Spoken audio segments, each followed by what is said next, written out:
देखो, बहुत साल गुजार दिए मैंने अपना मन मारते मारते। अब मुझे नहीं रहना इन सब के साथ। आखिर मेरी भी कोई जिंदगी है या नहीं? कब तक तुम्हारे माँ बाप की सेवा करती रहूंगी? आज अंकिता अपने पति उमेश के घर आते ही उस पर बरस पड़ी। क्या बकवास कर रही हो अंकिता? ये फितूर तुम्हारे दिमाग में किसने भर दिया? सोचना भी मत कि मैं अपने परिवार को छोड़ दूंगा। उमेश अंकिता के इस व्यवहार से बहुत हतप्रभ था, क्योंकि आज से पहले अंकिता ने कभी ऐसी बातें नहीं कही। क्यों नहीं छोड़ सकते इन लोगों को? मैं तुम्हारी पत्नी हूं और पति पत्नी का रिश्ता सब रिश्तों से ऊपर होता है। तुम्हें नहीं पता तो जाकर अपनी माँ से पूछ लो। अंकिता तेज आवाज में बोली। बहू बेटे के झगड़े की तेज आवाज सुनकर कमला जी भी उनके कमरे तक आ गई। क्या बवाल मचा रखा है आज घर में? आखिर बात क्या है जो तुम दोनों इस तरह लड़ रहे हो? कमला जी आंखें तरेरते हुए बोली। कमला जी को देखकर अंकिता उनकी ओर आई और बोली, माँ जी, अच्छा हुआ आप आ गई। आप ही समझाओ अपने बेटे को। मेरी बात तो ये समझते ही नहीं। मैं इनकी पत्नी हूं तो मेरी खुशी का ख्याल रखना इनका फर्ज है कि नहीं? आप कह दो इनसे कि चुपचाप मेरी बात मान ले और अलग घर ले ले। अंकिता की बात सुनकर कमला जी सकते में आ गई। ये क्या बकवास कर रही हो बहू? तुम्हारा दिमाग तो खराब नहीं हो गया है? क्यों मेरे बेटे को उल्टी पट्टी पढ़ा रही हो? अरे क्या इसी दिन के लिए ही से पाल पोस कर बड़ा किया था कि बुढ़ापे में ये हमें छोड़कर बीवी का पल्लू पकड़कर चला जाए? क्या कमी है तुम्हें इस घर में? माँ जी, मुझे 5 साल हो गए आप लोगों के साथ रहते रहते। न अपनी मर्जी से कहीं आ जा सकती हूँ, न अपनी मर्जी के कपड़े पहन सकती हूँ। जितना भी कर लो, कभी किसी के मुंह से तारीफ के 2 बोल नहीं निकलते। मेरा भी मन करता है अपनी मर्जी से जीने का। क्यों रहूं मैं इस घर में बस आप सबका काम और सेवा करने के लिए? और आज आपको क्या हो गया मम्मी जी? कल आप ही तो नंदोई जी को ये सब समझा रही थी, फिर अपने बेटे को क्यों नहीं समझाती? अंकिता की बात सुनकर कमला जी की आंखों के आगे कल का दृश्य घूमने लगा। कमला जी की बेटी मनोरमा की शादी को साल भर ही हुआ था। आए दिन वो ससुराल में झगड़ा करके अपने मायके आकर बैठ जाती थी। इस बार कमला जी ने अपने दामाद को घर बुलाकर अच्छी झाड़ लगाई। देखिए दामाद बाबू, मेरी बेटी को मैंने बहुत लाड से पाला है। इसके बोलते ही इसकी हर फरमाइश पूरी की है। इसे हमने ऊंची शिक्षा इसलिए नहीं दिलाई कि ससुराल में जाकर ये झाड़ू बर्तन करे या आपके माँ बाप के नखरे उठाए। अरे हमने आपके साथ इसकी शादी की है तो इसे खुश रखना आपकी जिम्मेदारी है। मेरी बेटी अब तभी आपके साथ जाएगी जब आप अलग घर लेकर रहेंगी, ताकि मेरी बेटी चैन से जी पाए। याद रखिए, सारे रिश्ते पीछे छूट जाते हैं, लेकिन पति पत्नी का रिश्ता ही उम्र भर साथ रहता है। आपको अपने बीवी बच्चों और भविष्य के बारे में सोचना चाहिए, ना कि दुनियादारी के बारे में। हमने तो आपकी अच्छी नौकरी, अच्छी तनख्वाह देखकर मनोरमा का हाथ आपके हाथ में सौंपा था, ना कि आपका परिवार देखकर। दामाद बाबू असहाय से अपनी सास की बातें सुन रहे थे। वो दो राहे पर खड़े थे कि क्या करे।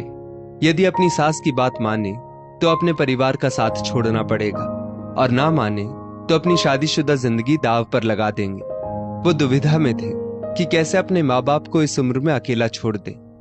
कमला जी कल की बातें याद ही कर रही थी कि अंकिता फिर जोर से बोली, माँ जी क्या हुआ? आप कुछ बोलती क्यों नहीं? जो बात नंदोई जी को समझा रही थी, अपने बेटे को क्यों नहीं समझाती?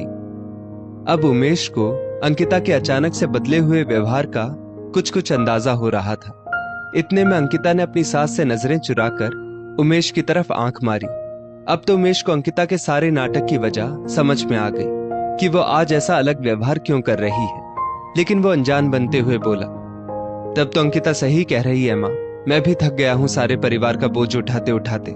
तनख्वाह कब आती है और कब खर्च हो जाती है पता ही नहीं चलता। अलग रहूंगा तो कुछ बचत भी होगी। आखिर मुझे भी अपने भविष्य के बारे में सोचना चाहिए। बस कर बेटा, बस कर।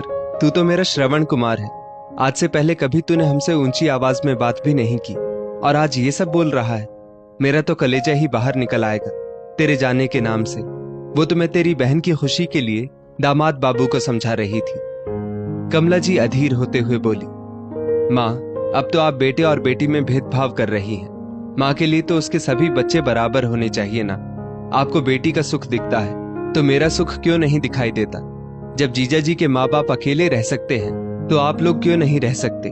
मुझे भी तो अपने बारे में कुछ सोचना चाहिए। उमेश संजीदा स्वर में बोला, नहीं नहीं बेटा, ऐसा मत बोल। इस उम्र में तू अपनी माँ को छोड़कर कैसे जा सकता है? तेरे बिना मैं किसके सहारे जीऊंगी। मेरी ही मति मारी गई थी कि मैं अपनी बेटी को समझाने की बजाय दामाद बाबू को उल्टी पट्टी पढ़ा रही थी। मैं समझाऊंगी मनोरमा को और दामाद बाबू से माफी भी मांग लूंगी, लेकिन तू कहीं जाने की बात मत करना बेटा। कमला जी का कलेजा बेटे बहू के अलग बस जाने के नाम से ही मुंह को आ गया था।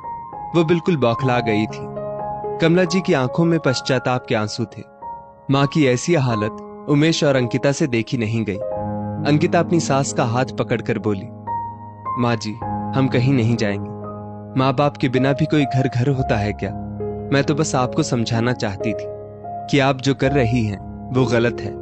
नंदोई जी सिर्फ दीदी के लिए अपने पूरे परिवार को कैसे छोड़ दें, जबकि उनकी कोई गलती भी नहीं है। ऐसा तो नहीं है कि दीदी के ससुराल वाले उन पर कोई अत्याचार करते हैं। अपनी चंद आजादी के लिए परिवार की जिम्मेदारियों से आजाद होना तो कोई हल नहीं है ना। जिस तरह आपको अपना बेटा प्यारा है, नंदोई जी भी तो किसी के बेटे हैं। आखिर उनके माता पिता किसके सहारे अपनी जिंदगी काटेंगे? परिवार से ही तो घर बनता है ना माँ। तू ठीक बोल रही है बहू। मैं एक माँ होकर भी दूसरी माँ का दुख नहीं समझ पा रही थी। अलग घर परिवार में थोड़ा सामंजस्य तो सब लड़कियों को बैठाना पड़ता है।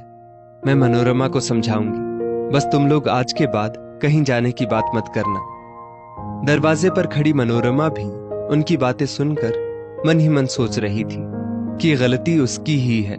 यदि आज उसकी भाभी भी उसकी तरह सिर्फ अपना स्वार्थ और सुख देखती तो उसके मायके की क्या हालत होती। मन ही मन वो निर्णय कर रही थी कि वो भी एक अच्छी बहू और अच्छी पत्नी बनकर दिखाएगी। परिवार के प्रति अपना फर्ज निभाने में अपने पति का साथ देगी, ना कि उनकी राह का रोड़ा बनेगी। दोस्तों, माँ बाप के लिए अपने बच्चों से अलग रहना आसान नहीं होता। एक तरह से देखो तो इंसान धरती का सबसे स्वार्थी जीव है, क्योंकि वो ये आस लेकर अपने बच्चों को पालता पोसता है कि जब उसे जरूरत पड़ेगी तो उसके बच्चे उनका सहारा बनेंगे। ये उम्मीद ही माता पिता के जीने का सहारा होती है। लेकिन यदि ये उम्मीद टूट जाए तो इंसान खुद भी टूट जाता है। इस स्टोरी को लेकर आपकी क्या राय है, नीचे कमेंट करके जरूर बताइएगा। और ऐसी ही और भी बेहतरीन वीडियोस के लिए हमारा पेज जरूर फॉलो करें। धन्यवाद।